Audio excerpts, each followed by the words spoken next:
There you go. Probably can hear me. Can't. Well, can't do anything about that. Thing is, no, I'm not, that's not right. No, that's not right. Oh, wait a minute. Is this the right one?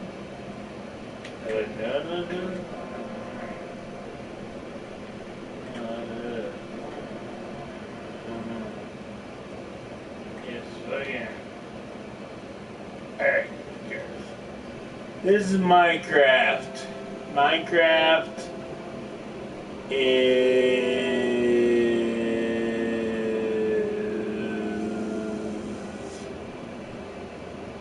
I don't know what it is anymore to me. I don't know. I don't know why I'm on here anymore. Well, let's listen to this. Alright.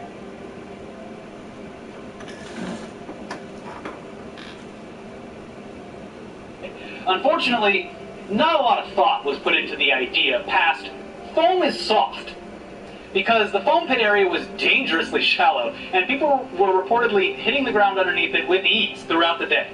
The person who got it worse was, of course, adult film actress and Twitch streamer ReviewTechUSA, who jumped off the platform and landed on her tailbone right through the foam into the ground, smack, causing her to roll around in pain while exclaiming, "I can't get up," all while an announcer for the area says, no, she's fine.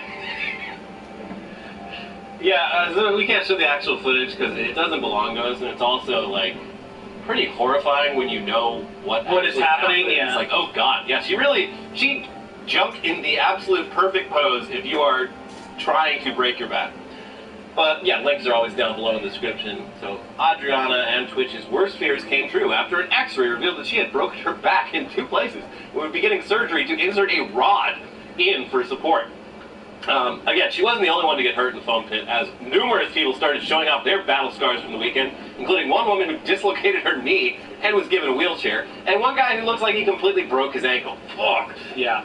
People on site reported that the foam pit was less than knee-high deep, and yeah, I mean, if you can easily and fully stand up in a foam pit, that's dangerous. That means you could jump down and touch the ground. That's literally what it means. Have you ever jumped into a foam pit? I don't believe I have. So when I was a kid, they used to have them for skateboarding and bikes. You try to do stunts into it, and you'd have to. They're literally so deep, you have to have a rope to climb out of it. Yeah. But they're very popular in trampoline parks. So the generation just below us, the younger millennials and the older zillennials, they have experience with these things. But yes, imagine going to a trampoline park and you're jumping off a platform and you see people just walking like the foam's coming to their ankles. You're not going to want to go in there. No.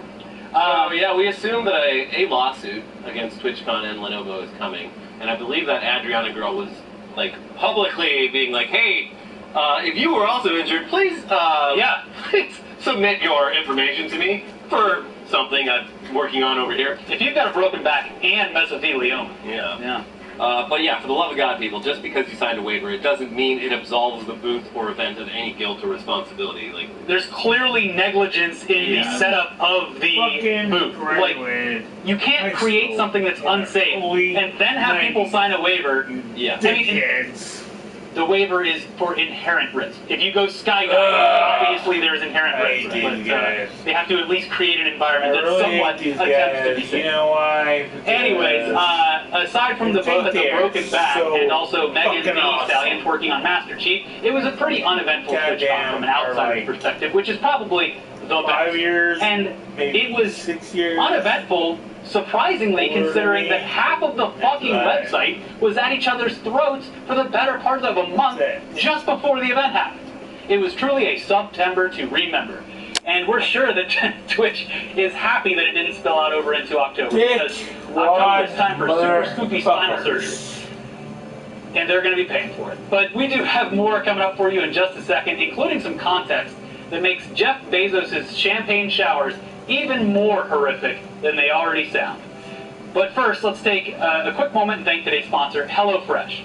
With HelloFresh, you get farm-fresh, pre-portioned ingredients and seasonal recipes delivered right to your doorstep. You can skip the trips down to the grocery store and count on HelloFresh to make home cooking easy, fun, and affordable. That's why it's America's #1 meal kit.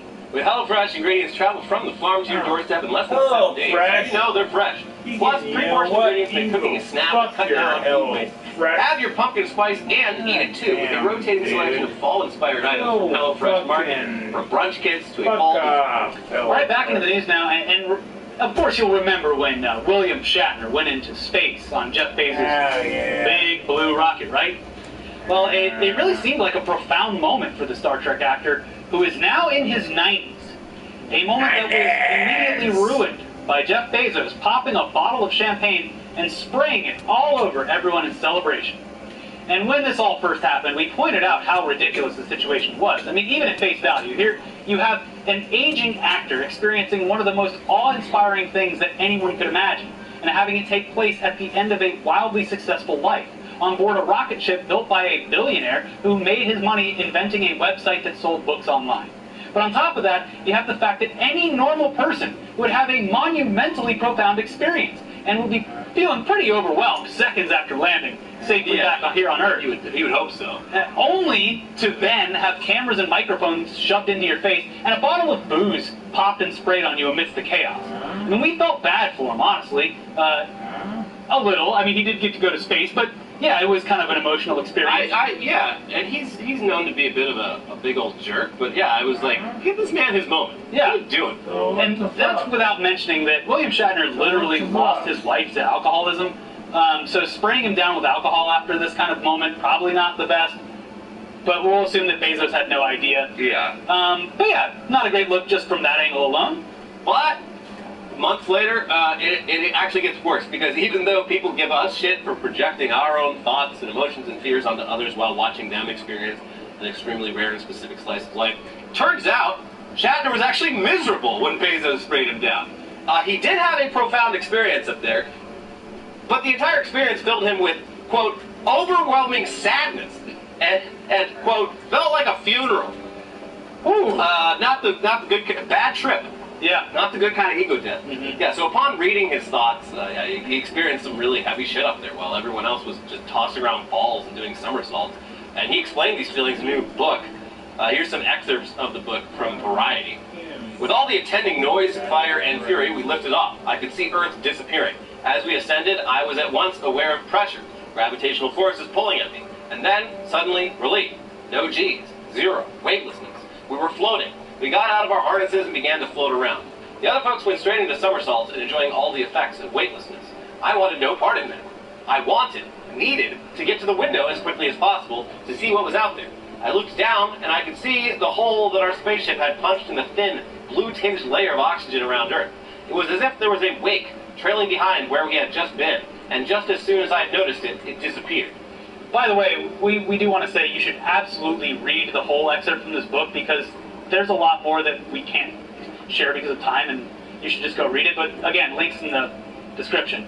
But he continues, adding, I continued my self-guided tour and turned my head to face the other direction, to stare into space. I love the mystery of the universe. I love all the questions that have come to us over thousands of years of exploration and hypothesis. Stars exploding years ago, their light traveling to us years later, black holes absorbing energy, satellites showing us entire galaxies in areas thought to be devoid of matter entirely. All of that has thrilled me for years, but when I looked into the opposite direction, into space, there was no mystery, no majestic awe to behold. All I saw was death. I saw a cold, dark, black emptiness. It was unlike any blackness you can see or feel on Earth. It was deep, enveloping, all-encompassing. I turned back towards the light of home. I could see the curvature of Earth, the beige of the desert, the white of the clouds, and the blue of the sky. It was life. Nurturing, sustaining life. Mother Earth, Gaia, and I was leaving her. Everything I had thought was wrong. Everything I had expected to see was wrong. I discovered that the beauty isn't out there. It's down here, with all of us. Leaving that behind made my connection to our tiny planet even more profound. It was among the strongest feelings of grief I have ever encountered. The contrast between the vicious coldness of space and the warm nurturing of Earth below filled me with overwhelming sadness. Every day we are confronted with the knowledge of further destruction of Earth at our hands. the extinction of animal species, of flora and fauna, things that took 5 billion years to evolve, and suddenly we will never see them again because of the interference of mankind. It filled me with dread. My trip to space was supposed to be a celebration. Instead, it felt like a funeral. Fuck. That's exactly how I imagine people should feel, especially people who are not trained astronauts, who haven't trained for this moment for their entire lives to experience. It is insane. Humans are not supposed to experience that. I'm happy that we are, but it's something that's not natural. In an interview with the Washington Post, Shatner added that after exiting the spacecraft upon returning to Earth, he touched the ground and then wept, saying, "Everybody else was shaking bottles of champagne, and it was quite a sense of accomplishment. And I didn't feel that way at all. I was not celebrating. I was, I don't know, shaking my fist at the gods." Jesus. And if hearing all of this made you emotional for the old guy, yes, that's what we've been trying to say. Bezos is sending people up to have experiences that they might not be prepared for mentally because it is so unnatural and so profound. It's like he's the first guy to find out about psychedelic drugs, so he just starts passing them out to all of his friends with no explanation of what tripping is, and then sprays them with champagne when their vision finally starts to vibrate. He's basically doing what the CIA did in the 1960s. When they found LSD. But it's like, imagine you're just with a friend who's just like, hey, I found these were growing in the ground. We should try them. I know what they do, but you don't. You have an idea of what they do, but you don't know what they're really going to do. And it might fuck you up. And like, that's the only way that I can even think to start imagining the feeling of floating in outer space. It has to be like a psychedelic trip, or at least as profound as one. If you embrace it and not just like somersaults around and shit. Blowing your one opportunity in space. The contrast of how the young people have so far enjoyed their experience in space versus the people who are well aware that they are going to die very soon is.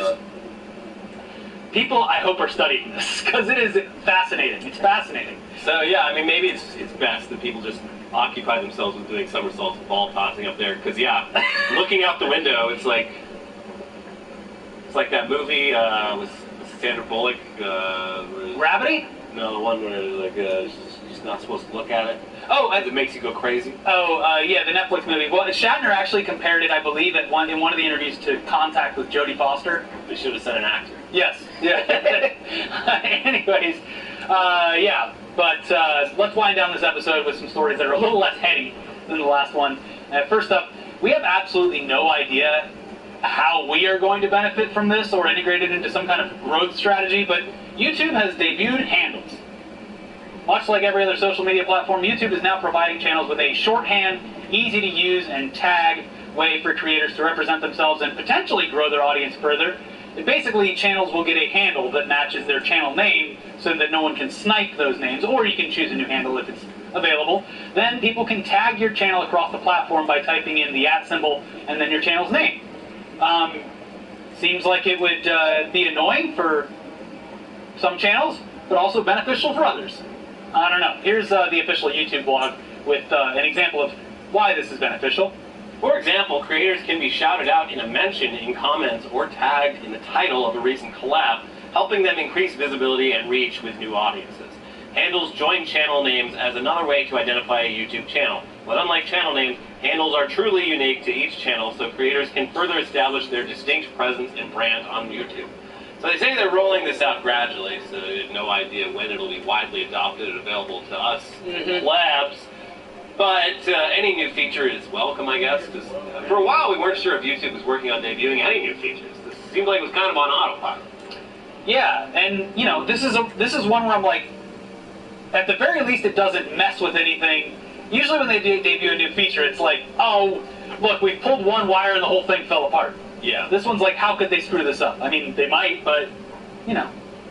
I mean, I can think of one way they could screw it up, and it's unintentional. It's the same thing that happened with, like, the really sought-after names on Instagram, where people were literally, like, harassed. Yeah. There's a whole community of hackers solely dedicated to just getting simple the rare, the OG usernames. Yeah. But finally today, we have a dumb story that we're only talking about because it reminds us of those classic paste picante salsa commercials. And Elliot, I'm going to let you take this one because you do it so well. New York City! No city boys know nothing about real Texas heat. Get the rope. Well, art mimics reality once again, though this time it has nothing to do with New York City. But Texans are still upset at other states for appropriating their spicy food items. The makers of Texas Pete hot sauce are now facing a lawsuit because their product is made in North Carolina. North Carolina! Here's USA Today. A man has filed a class action lawsuit against Texas Pete hot sauce after he learned the product isn't made in Texas. Instead, the product is made in Winston-Salem, North Carolina, which the lawsuit claims is false advertising. So, yeah, when California resident Philip White purchased a bottle of Texas Pete at a Ralph's supermarket in September 2021. Wait, this guy doesn't even live in Texas. Yeah, what the hell? He believed it was made in Texas, according to the complaint filed by the Clarkson Law Firm on behalf of White on September 12th in Los Angeles federal court. The lawsuit said White wouldn't have bought the Louisiana-style hot sauce or would not have paid as much for it if he knew its origin. So it's not in Texas style, it's Louisiana style. I'm telling you, there's too many very stupid layers in this. The complaint alleges the makers knowingly capitalized on consumers' desire to partake in the culture and authentic cuisine of one of the most prideful states in America. My brother, you just admitted that it's not Texas hot sauce. You admitted it's Louisiana style. No, you don't understand. People want an authentic Texas experience. Texas style, Louisiana style. Hey, look, Louisiana made it. Texas perfected it, as usual. Yeah, okay. Yeah. The product's label uses distinctly Texan imagery, including the famed white lone star from the Texan flag, together with a lassoing cowboy, the complaint says. But despite that, there is surprisingly nothing Texas about them, it says. If a consumer conducted an extremely close review of the product's back labels, nothing would overcome the reasonable impression given by the front label that the products are indeed made in Texas, the complaint argues. The plaintiffs are asking the court to force T.W. Garner Food Company to pay for damages and change its name and branding. North Carolina Pete, they're like. Carolina Pete's is a fine name. Yeah. And also, Carolina is known for their delicious sauces. Yeah. And their extremely hot peppers. Yeah, they can do a Carolina Reaper version. But why? At that point, when your Scoville units are over 10,000, what are you doing? Who's eating this shit? Who's eating this shit other than to say that they did? Wait a second, this sriracha's made in Irwindale? Well, I'm never buying this again, and I'm suing the company. Yeah, I mean, the most popular Asian hot sauce in America is made in just some shitty, like, East LA. Just a complete town. Industrial wasteland. Yeah. Yeah. It's an area that is... It's an industrial area, and the few people that, like, do, like, live there complain about it. It smells like hot sauce all day long. Because when they started out, I don't know how they're even still in that same location, because their production must be up like times 100 compared to like when they started. Yeah. 'Cause it's just like a family-owned business. It's like Hoi Fong Foods. Yeah. Just some dude like, I came up with this hot sauce recipe. Maybe people want it. I don't know. We'll see. And now it's like people show up with like cap hats and like sriracha shirts. But yeah, I mean, all things considered, it is better than living downwind from the Farmer John plant in Downey or whatever it is. Or City of Industry or whatever it is. Because apparently that just smells like death. It's literally just death. The scent of death wafting through South LA.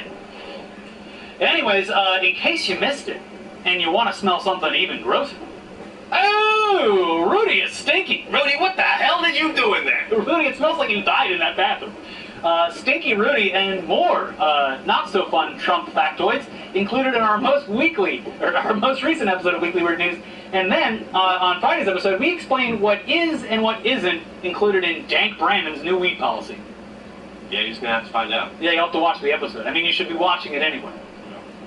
Hit those links, subscribe to the channel, leave a comment, click the join button, do whatever you want. Do whatever the hell you want. Well, but stick around, because we'll see you soon for some tech news. Yep. Bye.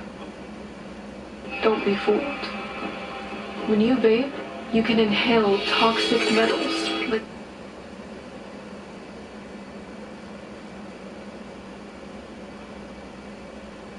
half in the bag. Colgate, take me away.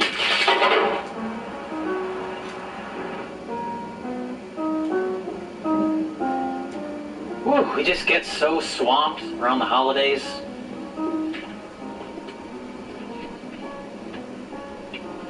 Phone's ringing off the hook. You know? It did ring once yesterday. That was a wrong number. Yeah, they were looking for a VCR repair shop. Oh wait, that's what we do. Oh shit. Oh my god! Oh my god!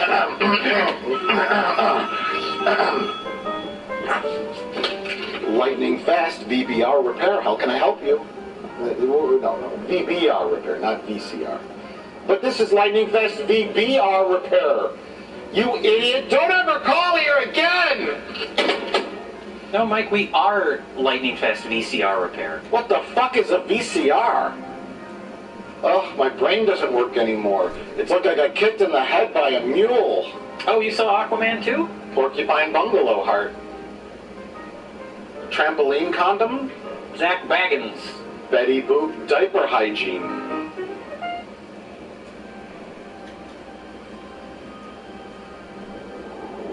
From the director of The Conjuring, James Wan, comes his most frightening film to date, Aquaman. Jason Momoa, Amber Heard, Nicole Kidman, Patrick Wilson, Dolph Lundgren, and Willem Dafoe round out the cast of people that look like they have no idea what's going on around them. Why, it's a spectacle of fish magic, bad acting, sharks, tidal waves, bad acting, CGI water hair, and embarrassing costumes that all fit snugly into a boilerplate plot about a merman becoming a king or something. Take Thor, Lord of the Rings, Black Panther, and splash! Put them in a blender, then just add water, no pun intended, and voila! You've got mail! I'm going to drink both coffee and the beer in an attempt to recreate how I felt while watching Aquaman. So, a stimulant and a depressant. Yes, yes. Okay. So, Jay, what did you think? Like fucking Aquaman? Why does a movie about Aquaman, little guy talks to fish, need to be the same running time as 2001: A Space Odyssey?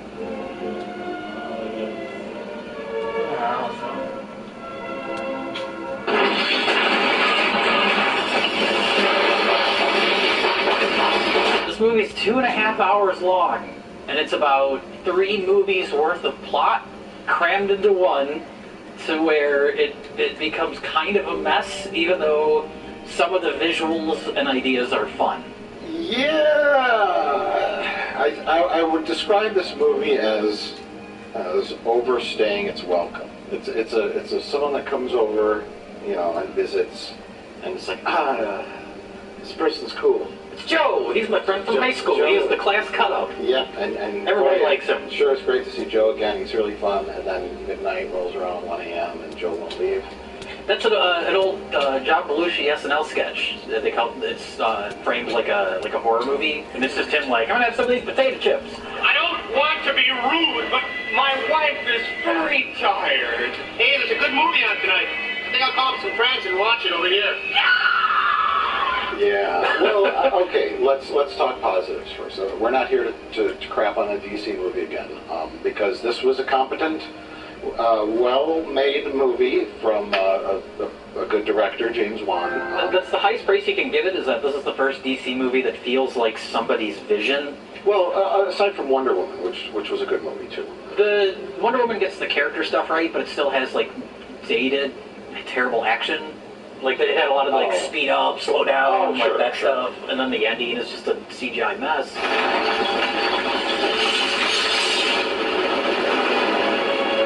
So it gets the character stuff right. This movie gets the character stuff right, and the visuals and the action scenes are competent. There's lots of James Wan likes his wide shots. He likes wide angle lenses. Lots of swooping around, people punching. He gets all that stuff. The action in this was good until again it overstays its welcome. The scene when Aquaman boards the submarine and fights this guy. That was good. It was like a really good action movie. And I was like, but as far as like you say, like the gold standard of superhero movies is the Marvel movies.